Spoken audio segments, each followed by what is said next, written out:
वचन को देखते हैं। मतलब व्यवस्था इसका 18, इसलिए तुम मेरी विधियों को मानना और मेरे नियमों पर समझ बूझ कर चलना, क्योंकि ऐसा करने से तुम उस देश में निडर बसे रहोगे। Hallelujah, hallelujah, hallelujah, hallelujah, hallelujah. यानी परमेश्वर ने मूसा के द्वारा मिस्र देश से जब निकाला, हर मनुष्यों को, इस्राएली लोग जितने भी थे, उन लोगों को जब समुद्र पार लेकर गया तो सिय्योन पर्वत के सामने तो बोला कि जिस देश को मैं दूंगा उस देश में सर्वदा तुम बने रहोगे। मैं आप लोगों को उस देश को दूंगा जिस देश में आप बने रहोगे। यानी जितने भी इस्राएली थे, परमेश्वर की वचन कर रही है, यहोवा मूसा के द्वारा जो आपको वचन ठहराया है कि हर दिन हर पल विधियों को माना कर, विधियों को, जिस विधि को परमेश्वर ने वचन के द्वारा दिया है उस विधियों को आप माना कर और चलना जैसा परमेश्वर ने कहता है कि जैसा मैं चला हूं पिता के साथ साथ आज्ञाओं के पालन में, वैसा तुम भी रात दिन चलना, उसके विधियों और नियमों पर चलना, तब मैं उस देश को दूंगा, यानी जहां तुम बसोगे। आज परमेश्वर की महिमा है कि आपको उस देश के लिए तैयार कर रहा है जो आपके जीवन में वह स्वर्ग का द्वार खुलने वाला यीशु के नाम से।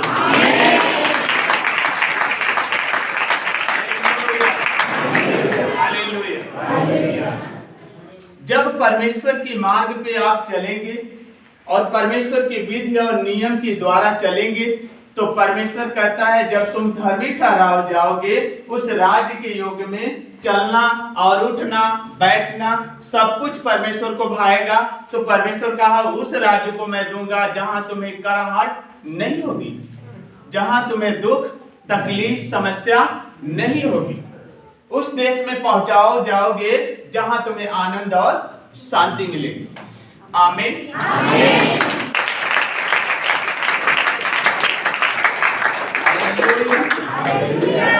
आगे लिखा है मनुष्यों के लिए भूमि अपनी उपज उपजाया करेगी और तुम पेट भर खाया करोगे।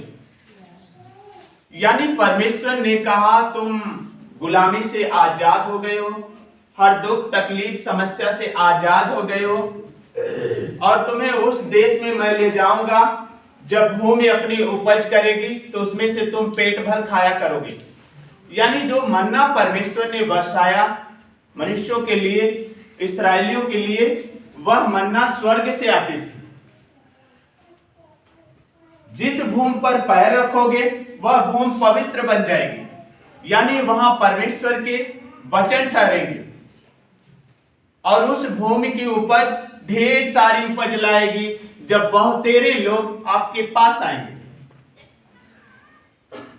जैसे भूमि आपको उपज देती है, पवित्र बनाती है, आप वह भूमि हो जिसमें परमेश्वर का सामर्थ्य है और परमेश्वर आपके साथ कार्य करता है। तो उस भूमि की उपज आप लोगों को दे रहा है ताकि उस भूमि की उपज से पवित्र बनो और बहुत सारे जितने भी बीज हैं तुम्हारे जीवन में फलवंत होंगे।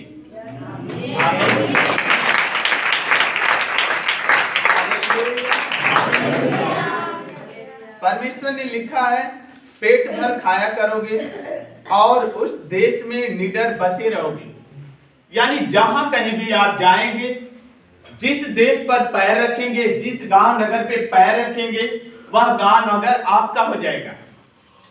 उसमें बसेंगे, निडर रहेंगे, कोई आपको सताव नहीं करेगा, कोई आपको सताव नहीं करेगा, दुख नहीं देगा, तकलीफों से आप नहीं गुजरेंगे क्योंकि परमेश्वर आपके साथ है।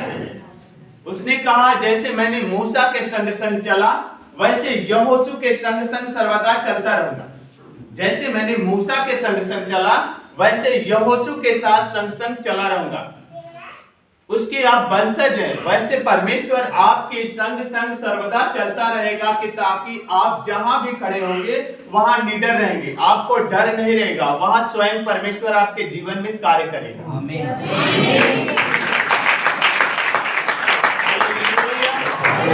Hallelujah, hallelujah. यदि परमेश्वर आपके जीवन में कार्य कर रहा है तो हमें सिर्फ अपने आचरण को बदलना है, अपने मार्ग में अपने आचरण को बदलना है। जब हम अपने संपूर्ण आत्मा के द्वारा चलेंगे तो परमेश्वर के हर कार्य जितने भी आपके जीवन में रुके हुए हैं सारे काम पूरे होंगे। यदि अधर्म के साथ आप दूर रहेंगे तो धर्मी बनेंगे तो परमेश्वर वह स्वर्गीय जीवन का भंडार देगा जिसमें आपका सच्चा न्याय होता है। जैसे मूसा का परमेश्वर ने 40 सालों में काट छांट कर न्याय किया और एक धर्मी मनुष्य बनाया। वह मुंह का भद्दा इंसान था, अधर्मी था, लेकिन परमेश्वर ने उसे 40 सालों में काट छांट कर उसे धर्मी बनाया और उसी के द्वारा राज्य का न्याय किया। आज परमेश्वर ने अपने इकलौते बेटे को यीशु मसीह को इस धरती पर भेजा है, तो काट छाट कर 3.5 साल में जब धर्मी बनाया तब परमेश्वर ने स्वर्ग का राज्य उसके अधीन किया कि तुम हमारे दाहिनी तरफ बैठोगे। 3.5 साल में परमेश्वर ने उसे काट छाट कर एकदम धर्मी बनाया। जब उसके शरीर में वह वचन का सामर्थ्य आया तो पवित्र बना। जब वचन का सामर्थ्य आया तो पवित्र बना। तभी वह कहा मुझे रोटी नहीं चाहिए, वचन चाहिए। मुझे रोटी नहीं चाहिए, वह वचन चाहिए जो संसार की रोटियों से मुझे जीवित नहीं रख सकता। उस संसार की रोटियों से मुझे जीवित नहीं रख सकता है। मुझे वह रोटी चाहिए जो परमेश्वर की ओर से है, जो सर्वदा अनंत काल तक जीवित रख सकता है।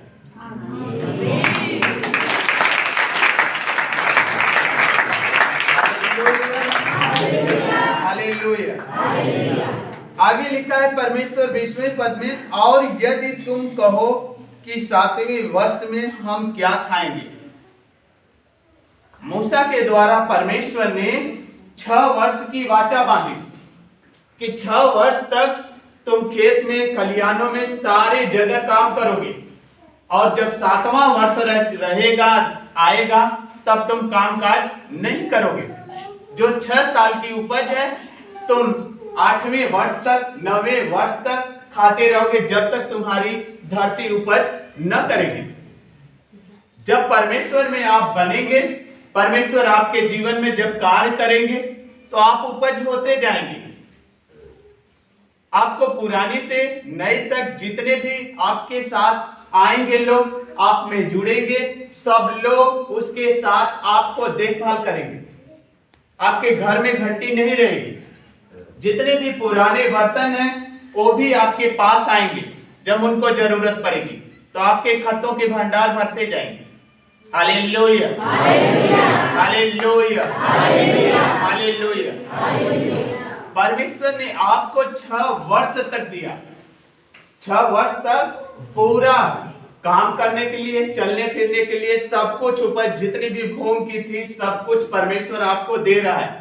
और 7वें वर्ष में आपको विश्राम दिन का, परम पिता का विश्राम दिन जो माना जाता है, वह 1 साल आप बैठकर 6 साल की भोजन जो अन्न देता है परमेश्वर, वह आप खाया करोगे।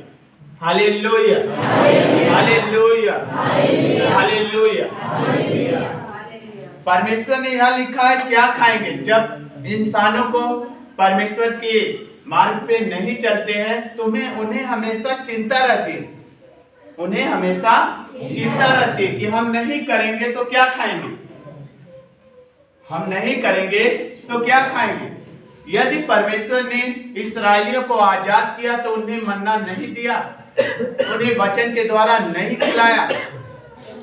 जब परमेश्वर ने इस्राएलियों को चुनकर अपने पास बुलाया, वैसे आपको अपने पास जब बुलाकर चला रहा है, परमेश्वर आपके जीवन में कार्य कर रहा है, तो क्या आपको नहीं देगा।